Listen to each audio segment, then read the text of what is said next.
Урматтуу мекендештер, Алла субханаху ва таала динди бергенде, динди ар ким ар кандай расшифровать этип түшүндүрүп берет.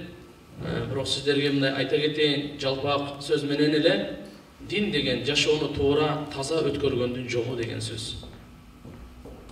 Ошо жашоону туура, таза өткөргөн ислам диндин маданияты ушул. Мына ушу жылга байланыштуу, маданият жылына байланыштуу биздеги диндин, ислам динин маданияты, кыргыз элинин маданияты, улуттук баалуулуктар, руханий баалуулуктар, ушу боюнча бүгүн мына сиздер менен маектешкенге келдик.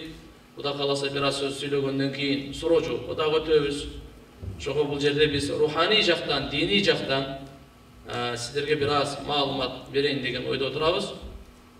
Алла субханаху ва таала өзү динди бир башында айткандай жамандык үчүн бербептир. Мен айта кетер элем, исламдын маданияты эң биринчи билимдер. Мына билим алып атасыздар. Билим менен биз бүгүнкү күнү биздин билимдер кайсы жерге чектелип атат? Жаралганды гана таанышлык менен. Бирок биздин билим жаратканды таанууга алып бара элек. Исламдыкы жалпы бул. Жараткандын дагы билими. Жаратканды то есть таанышлык. Мени жараткан, мага жашоо берип аткан, мага өпкө, боор, көз, кулак берген ким? Мени каяктан, эмнеден жаратты? Ким жаратты? Эмне үчүн жаратты? Эртең өмүр бүткөндөн кийин кайда барам? Эмне мени күтүп турат деген суроолорду бул сиздер окуп аткан университеттер буну окутпайт. Биз ай боюнча, күн боюнча, астрономия боюнча, физика боюнча, химия боюнча, технология боюнча, кийимгече, тамак-аш, жердеги кендер боюнча, суунун агымы, самолет, ракета, поезд жана башка мындай биздеги сельскохозяйственный үрөндөр боюнча, айванаттар боюнча, ушу жаралган боюнча изилдегенди үйрөтөт. Ошону эле. Нар жагында ушунун бардыгын жараткан Алла субханаху ва тааланы таанышлык, Алла менен байланыш, Алла субханаху ва тааланы тааныш, жакындан аны жакшы көрүп, андан коркуп жашашлык, руханий азыктар бул тууралуу бул университеттерде, факультеттерде сабак берилбейт. Бүгүн мен ушуну жалпылап айтып кетмекчимин. Билим алуу жалгыз эле диний билим алуу эмес, же жалгыз эле дүнүйөнүн материалдык билими эмес, руханий билимде дагы, материалдык билимде дагы, дүнүйөнүн билимин дагы, ахиреттин билимин дагы, жаратылыштын билимин дагы, жаратуучунун билимин дагы алышлыкка исламдын маданияты ушултууган. Пайгамбарыбызга эң биринчи буйрук келгенде дагы «Икра бисми роббикаллази халак, халакал инсана мин алак».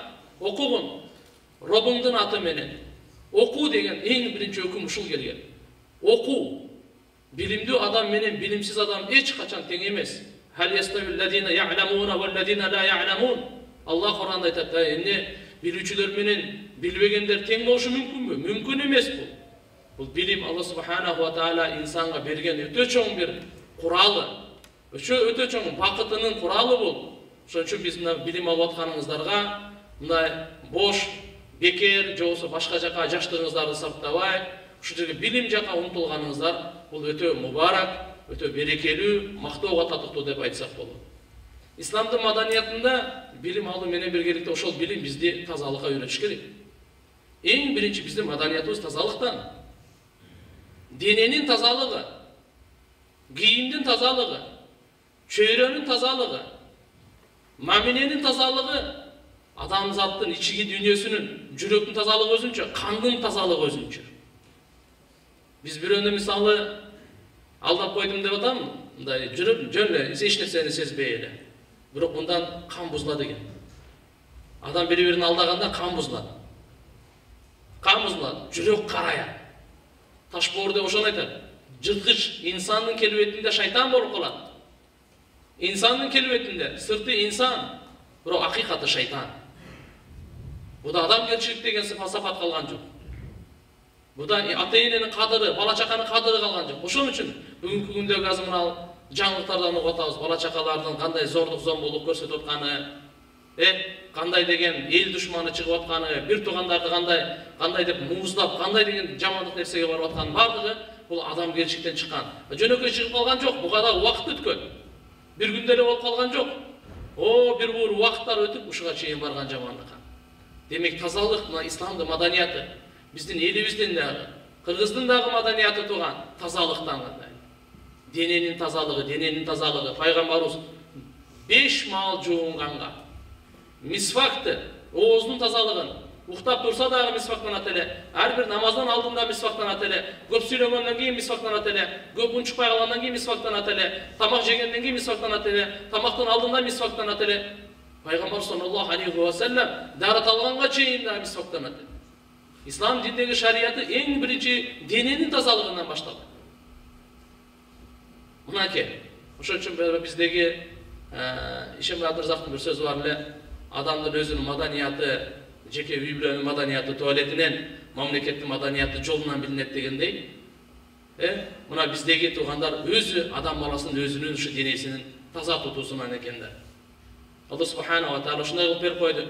Жума сайын тырмак алганга, атыр себингенге, сурма тартканга, жума сайын гусул кылганга, бардыгын жада калса биз адам дүнүйөдөн маркум дүнүйөдөн өлгөндөн кийин аны сөзсүз майрам суусун алабыз. Өзүңүздөр билесиздер. Андан кийин гусул кылабыз. Табытка коюп алып аны жууйбуз. Жылуу суу менен 3 жолу ошондо дагы оозун дагы мурдун дагы карап туруп бардыгын жууп. Башка диндерде андай жуумай жок. Апа-пакай кепинге жашнакай салып, табытка алып келип, жаназада дуа кылып, акырын көтөрүп, алдына эч кимди өткөрбөй, кабырга барып коердон мурда эч кимди отургузбай. Бул бардыгы мына мархумга көрсөткөн маданият. Исламдын маданияты демек тазалыктан дененин тазалыгы болсо, экинчи орунда бул кийимдин тазалыгы. Кийимдин тазалыгы бул жерде бирөөдөн уурдап, тартып алып, татынакай бир жакшынакай кымбат баалуу кийим кийишлик, кийим таза болгону менен адал эмес. Кийим таза болгону менен адал эмес. Бирөө кийип пешенетери менен тапкан, кийди, бирөө кичине чаңдап калды. Кир болгону менен ал арам эмес туугандар. Кир менен арам, адал менен тазанын айырмасы чоң. Татынакай бирөөнү уурдады, бир буюмун уурдады, же алдап алды, ошого нан алды. Нанды кичине ылай болуп калды, чекеси жерге түшүп кетти. Бул кир, бирок арам эмес бул. Таза бул, адал бул, жесеңиз болот. Эгерде бирөөнү ушул алдап алып койсоңуз, тартып алып койсоңуз, жана башка жол менен, бул ише таптаза кандай деген патерлер болсо да, кандай гана нан болсун, кандай гана тамак болсун, ал таза болгону менен арам. Арамдын таасири биринчиден рухка тиет, экинчиден денеге тиет. Тазанын таасири, адалдын таасири биринчи рухка тиет, экинчи бул денеге тиет. Адам эки нерседен турат, рух жана дене. Биринчи эненин ичинде бир тамчы суу болуп 40 күн турат. Андан кийин 40 күн канга айланат, 40 күн мындай кою канга, жанчылагындай тиштегенге, жеңил жумшак болгон этке айланат. 120 күн бул дене рухсуз болот. 121 күн анан буга рух үйлөнөт. Үйлөнгөндө рух салынгандан кийин 121 күнү 4 айда дене менен рух бириккен чогуу эненин ичинде 7 ай, 8 ай, көбүнчөсү 9 ай бирге болот. Дүйнөгө келгенде бирге чыгат. Экөө сыноону бирге өткөрөт. Ажалы келгенде эми рух менен денени ажырай турган учур келет. Башында бириккен эле, сыноону чогуу өткөрдү, жамандык жакшылыкты чогуу өткөрдү, арамды адалды чогуу өткөрдү. Эми ажырата турган учур келди, эми рух ажырады, дене калды. Дене топурактан жаралган топуракка кайтты, аны көмдү, бир канчадан кийин чириди, эч нерсеси калган жок, рух түбөлүктүү калды. Кыямат күнү Алла субханаху ва тааля денени кайрадан тирилтет, рухту кайра ар бир рух өзүнө денесин таап барат, андан кийин суракка экөө чогуу тартылат. Биздин ахли сүннат ва жамаат ханафи мазхабтагы акыйдабыз ушундай, кабырдагы азап дагы, рахат дагы, денеге дагы, рухка дагы тиет. Эгерде бул дүйнөдө таза болуп, таза жүргөн болсо, ага рахаты дагы, кабырда рахаты дагы, дене дагы, рух дагы экөө тең рахаттанат. Азабы дагы экөө тең чегет туугандар. Эми туугандар айта турган бул жерде негизги максаты бул денеден кийин кийимдин тазалыгы деп айтып атабыз. Мынакей, исламдын маданияты кийимди таза кармашлык боюнча ислам маданияты. Чөйрөнүн тазалыгы, университет дейбизби, класс, спорт зал дейбизби, үй дейбизби, коомчулук жайлар дейбизби? Мынакей тазалык. Тазалык исламдын талабы. Пайгамбарыбыз саллаллаху алейхи ва саллям өзү ушул мечитти тазалаганга күнөөсү кечирилип бейиштен орун алат деп айткан эле. Мечитти таза кармаганга. Пайгамбарыбыз саллаллаху алейхи ва саллям бир хадисте айтат, адамга зыян жеткире турган жолдогу кандай нерсени алып койгонго күнөөлөр кечирилет дейт. Бул имандын төмөнкү даражасы. Имататул ада ани тарик. Бул адамдын жолдогу кандай шише болобу, же болбосо азыркындай не деп коелу, мусор болобу, кандай гана нерсе болсун жолдон алып коюш, таш, башка нерселерди алып коюш, бул имандан экен туугандар. Исламдын маданияты бул тазалыкта. Эми жүрөктүн тазалыгы болмой сайын биз эч кандай өнүгө албайбыз, бириге албайбыз, мындай тынчта жашай албайбыз. Себеби эгерде жүрөк караңгы болсо, жүрөктө ушундай оорулар менен ооруп калса, текеберлик, көрө албастык, ичи тардык, кара ниеттик, жаман күмөн, дүнүйөнүн кулдугу, ушуларды жүрөктөгү эгерде ушундай куфр, ширк болуп кала турган болсо туугандар, ал чата кал. Анткени баш бириге бериши мүмкүн, калп эле, тил бириге бериши мүмкүн, калп эле. Бирок жүрөк калп эле бириге албайт да. Жүрөк акыйкат. Пайгамбарыбыз саллаллаху алейхи ва саллям ошон үчүн айткан, денеде бир муштундай эт бар, эгерде бул оңолсо, бардык дене оңолот, эгерде бул бузулса, бардык дене бузулат. Кулак салып окула, ал жүрөк, кулак салып окула, ал жүрөк, кулак салып окула, ал жүрөк дейт. Жүрөгүбүздө бирибизге мээрим болбосо, анда тил дагы аны карап сүйлөбөйт, кулак дагы аны укпайт, ал жака кол дагы салам бербейт. Эгерде жүрөктө жек болсо, мына жек көрүп калса, кек сактаган болсо, тил дагы ал жака эч качан сүйлөбөйт. Анын жакшылыгы дагы буга жамандай сезиле берет. Ошон үчүн биз жүрөгүбүздү тазалаган мынакей. Пайгамбарыбыз саллаллаху алейхи ва саллям бу дүйнөгө келгенде жүрөктөрдү тазалаш үчүн келди. Ва юзаккихим деп Кур'андагы пайгамбарыбыздын миссиясынын бирөөсү ушул. Ва юаллимул китаба вал хикма ва юзаккихим. Кур'анды жана Кур'андын сырларын, пайгамбарыбыздын берекелүү сүннөттөрүн үйрөтүш үчүн келген эле. Ва юзаккихим жана аларды ички дүйнөсүн тазалаш үчүн, ички дүйнөсүн арулаш үчүн келген. Жүрөк текеберден тазаланса, башыбыз биригет. Жүрөк көрө албастыктан тазаланса, башыбыз биригет. Мына, демек мына маданият деп өзү азыр мына культура деп орусча айтып атпайбы? Бул орустун тили эмес культура. Французский тилден чыгат культура. Немистер да колдонгон культура деп өзү зираа ва истимбат деген маани билдирет. Зираа деген бир нерсени эккенди айтат. Культура, маданият деп бир нерсени эккенди айтат, эгинди. Ушу эгинди чыгарган. Эгин пайдалуу да, мейли ал пахта болобу, будай болобу, картошка болобу, адамдын жашоосуна пайдасы тиет бунунчу. Кудду ушундай культурный адам, маданияттуу адам, андан башка адамдарга пайда жетсин деп атат. Эгерде башка адамдар пайда жетпесе, сизден жакшы бир эгин чыкпаса, жакшы бир түшүм чыкпаса сизден, ал адамдык касиетин азыр ан деңгээлине келе элек деген маанини билдирип атат. Биздеги уламаларыбыз, алымдарыбыз айткан ушундай, бул адептүүлүктү дагы, билимди дагы, кулк мүнөздү дагы, руханий баалуулуктар дагы, экинчиси маданият жагынан да мына биздеги материалдык жактан тазалыкты дагы камтып алган ушуну маданият деп айтабыз дептир. Демек, урматтуу туугандар, мына жактагы биздин азыркы коомчулугубуздагы келишпестиктер, кээ бирлердин жүрөгүндө регионалдык, кээ бирлердин жүрөгүндө улуттук, кээ бирлердин жүрөгүндө уруулук, ушундай бир жаман оорулар бар. Өзүнүн улутуна, же болбосо өзүнүн уруусуна, же өзүнүн регионуна, жок, исламда мындай эмес туугандар.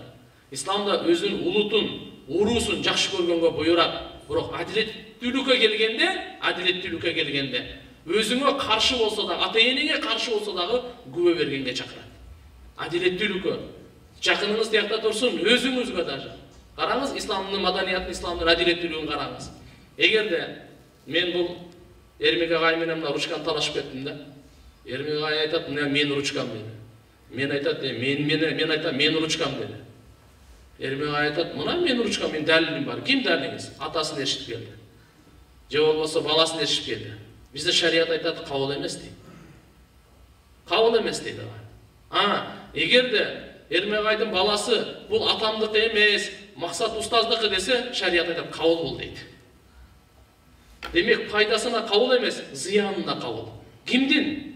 Өзүнүн жакындарынын. Мына исламдагы адилеттүүлүк каякта эле. Ибн Таймия рахимахуллах өтө мындан канча кылым мурда, бер жагына 7-8 кылым мурда жакшы бир сөз айтып кеткен. Ал сөзү мындай эле. Мамлекет адилеттүүлүк менен туруктуу болушу мүмкүн. Ал мусулман эмес болсо дагы. Мусулман эмес болсо дагы адилеттүүлүк болсо мамлекет туруктуу болот экен да. Эгер адилетсиздик болсо, ал мусулман болсо дагы ал мамлекет туруктуу болбой талкаланат деген. Мына исламдын маданияты адилеттүүлүктө турат тугандар. Ынтымакта турат. Ошон үчүн мына ынтымак боюнча азыр кайтып коебузбу, культура деген сөз кайерден чыгат десек, зираат азыркы эгинден чыгат деген сөздөн кетип атат. Демек ушуга биздин аалымдарыбыз өтө бир мыкты сөздөрдү айтып кеткен. Мусулман менен мусулмандын ортосунда укуктар өтө көп. Мейли ата эне болсун, падыша менен жөнөкөй болсун, бул жакта ректор менен окуучу болсун, күйөөсү менен аялы болсун, кошунасы болсун, агасы иниси болсун, кимдин гана байланышы болбосун, укуктар өтө көп. Бирок жалпысынан 3 укукка киргизип айтканда.